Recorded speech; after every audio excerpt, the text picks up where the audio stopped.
10ാം ക്ലാസ്സിലെ മക്കൾമാരെ, the way to success എന്ന ചാനലിലേക്ക് സ്വാഗതം.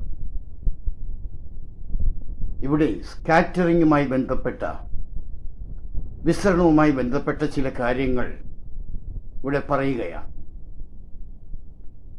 ടെസ്റ്റ് വായിക്കണം, ടെസ്റ്റും വായിക്കണം, വീഡിയോയും കാണണം. വായിക്കണ്ട എന്നൊരിക്കലും ഞാൻ പറയില്ല, ടെസ്റ്റ് വായിച്ച് തന്നെ പോകണം. ആദ്യമായിട്ട് കാണുന്നവർ സബ്സ്ക്രൈബ് ചെയ്യണം, അതൊക്കെ അറിയാവുന്ന കാര്യങ്ങളാണ്. ഇനി എഴുതിയിട്ടിരിക്കുന്ന കാര്യങ്ങൾ ഞാനിന്ന് വായിക്കാൻ പോവുകയാണ്.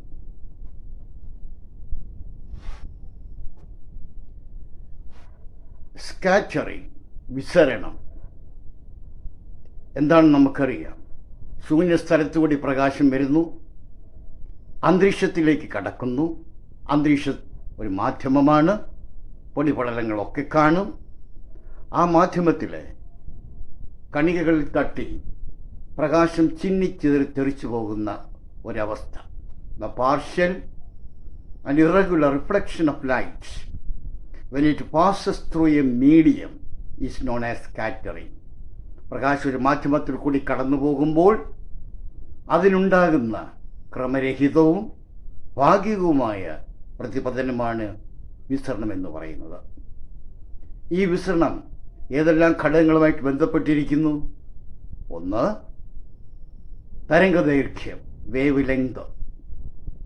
2, മാധ്യമത്തിലെ കണികകളുടെ വലിപ്പം, സൈസ് ഓഫ് ദ പാർട്ടിക്കിൾ. തരംഗദൈർഘ്യവും വിസരണവും വിപരീത അനുപാതത്തിലാണ്. തരംഗദൈർഘ്യം കുറഞ്ഞാൽ വിസരണം കൂടും, തരംഗദൈർഘ്യം കൂടിയാൽ വിസരണം കുറയും. ഓർത്ത് വച്ചേക്കുക. കണികളുടെ വലിപ്പം കൂടുന്നതിനനുസരിച്ച് വിസരണവും കൂടും. എന്നാൽ 7 നിറങ്ങളും തരംഗദൈർഘ്യത്തിൽ വ്യത്യാസമാണ്. ഹ്രസ്വ തരംഗങ്ങളാണ് വയലറ്റ്, ഇൻഡിഗോ, ബ്ലൂ ഒക്കെ. അതിന് വിസരണം കൂടുതലായിരിക്കും. എന്നാൽ എല്ലാ നിറങ്ങളുടെയും വിസരണം ഒരുപോലെ ആകുന്നൊരു സാഹചര്യം എന്താണെന്ന് ചോദിക്കാം. കണികളുടെ വലിപ്പം തരംഗദൈർഘ്യത്തേക്കാൾ കൂടുതലാണെങ്കിൽ എല്ലാ നിറങ്ങളുടെയും വിസരണം ഒരുപോലെ ആയിരിക്കും. When the size of the particle is greater than the wavelength of light, then scattering of all colors will be the same. ഓർത്തിരിക്കുക.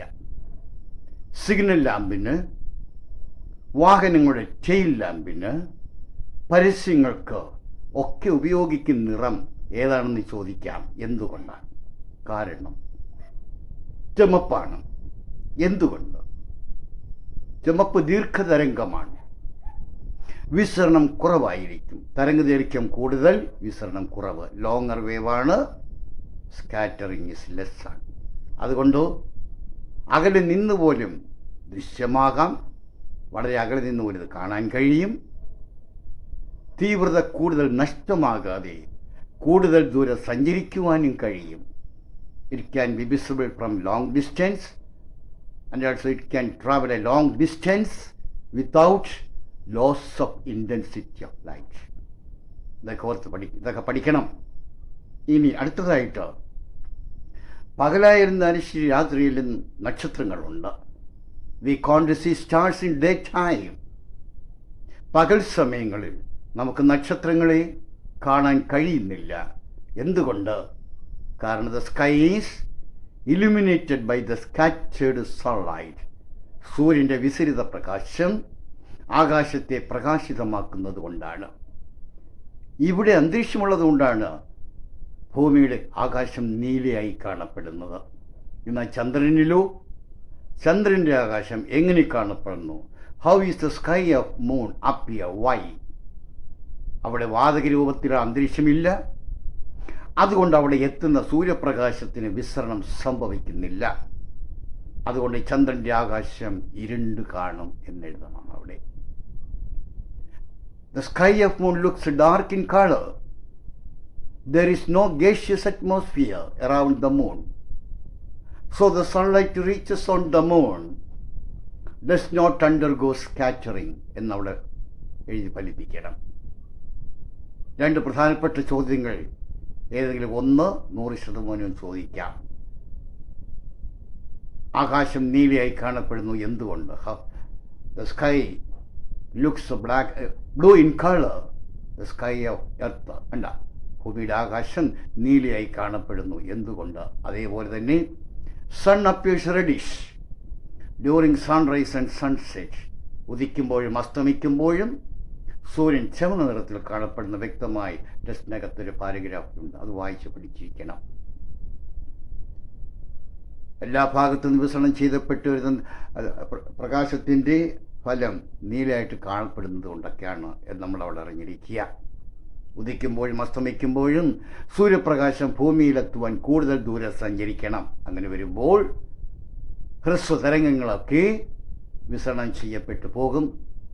ലോങ്ങർ വേവ്സായ യെല്ലോ, ഓറഞ്ച്, റെഡ് ഇത് സ്കാറ്റർ ചെയ്യാതെ ഭൂമിയിലെത്തുന്നത് കൊണ്ടാണ് എന്ന് ടെസ്റ്റിനകത്ത് വ്യക്തമായിട്ട് പറയുന്നുണ്ട്. അത് കാണാതെ പഠിച്ചു വയ്ക്കുക.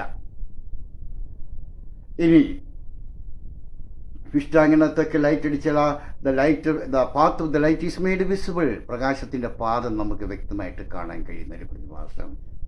ഒരു കൊളോയിഡൽ സബ്സ്റ്റൻസിൽ കൂടി പ്രകാശം കടന്നു പോകുമ്പോൾ അതിനകത്തുള്ള കണികൾ തട്ടി പ്രകാശം വിസരണം ചെയ്യും.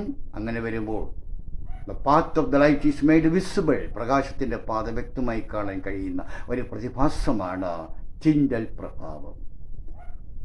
ടിൻഡൽ പ്രഭാവം സ്കാറ്ററിംഗ് ആണ്, വിസരണമാണ്. ആകാശം നീലിമ, സ്കൈ ബ്ലൂ, അതും വിസരണമാണ്.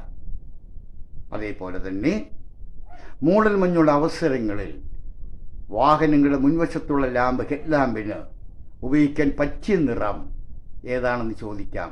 മഞ്ഞയാണെന്ന് എഴുതണം. Yellow light is used in head lamp off vehicles in misty area. എന്തുകൊണ്ട്? മഞ്ഞ ദീർഘതരംഗമാണ്. എല്ലാം ഇത് തന്നെയാണ്, തരംഗദൈർഘ്യമായിട്ട് ബന്ധപ്പെട്ട വിസരണം. കണ്ടോ? മഞ്ഞ ദീർഘതരംഗമാണ്, വിസരണം കുറവാണ്. It can penetrate through the mist and can eliminate the beyond objects. കണ്ട, മഞ്ഞ ദീർഘതരംഗമാണ്, വിസരണം കുറവാണ്, സൂക്ഷ്മ ജലകണികളിൽ കൂടി കടന്ന് അപ്പുറമുള്ള വസ്തുക്കളെ പ്രകാശിതമാക്കാറുണ്ട്. അതുകൊണ്ട് മൂടൽ മഞ്ഞുള്ള അവസരങ്ങളിൽ വാഹന ലാമ്പിന് മഞ്ഞപ്രകാശം ഉപയോഗിക്കുന്നു എന്നവിടെ എഴുതണം. ഇത്രയും കാര്യങ്ങളാണ് വിസരണവുമായി ബന്ധപ്പെട്ടത്. അതുപോലെ തന്നെ അകലെയുള്ള വസ്തുക്കളുടെ ഫോട്ടോ എടുക്കുവാൻ ഒരു ഇൻഡയറക്റ്റ് ചോദ്യം വരാം. അകലെയുള്ള വസ്തുക്കളുടെ ഫോട്ടോ എടുക്കുവാൻ ഇൻഫ്രാറെഡ് ഉപയോഗിക്കാറ്. ഇൻഫ്രാറെഡ് ഫോട്ടോഗ്രാഫി എന്നാണ് പറയുന്നത്. ഇൻഫ്രാറെഡ് ദീർഘതരംഗമാണ്, അതിന് വിസരണം കുറവായിരിക്കും. കാരണം ഇതൊക്കെ തന്നെയാണ്. ടെസ്റ്റ് വായിക്കണം. നിങ്ങളോടൊപ്പം ഞാനും എൻ്റെ ചാനലും ഉണ്ടാകും. പരീക്ഷയ്ക്ക് വേണ്ടി പഠിക്കുക. അടുത്തെത്തിക്കഴിഞ്ഞു. തൊട്ട് പിന്നാലെ കാഴ്ചയുമായി ബന്ധപ്പെട്ട മറ്റൊരു വീഡിയോ, ലോങ് സൈറ്റും ഷോർട്ട് സൈറ്റുമായിട്ട് ബന്ധപ്പെട്ട ഒരു വീഡിയോ തൊട്ട് പുറകെ വരുന്നുണ്ട്.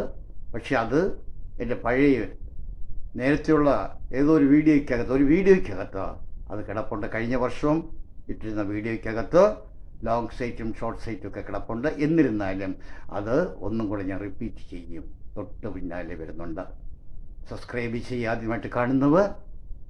Okay, see you in the next. By.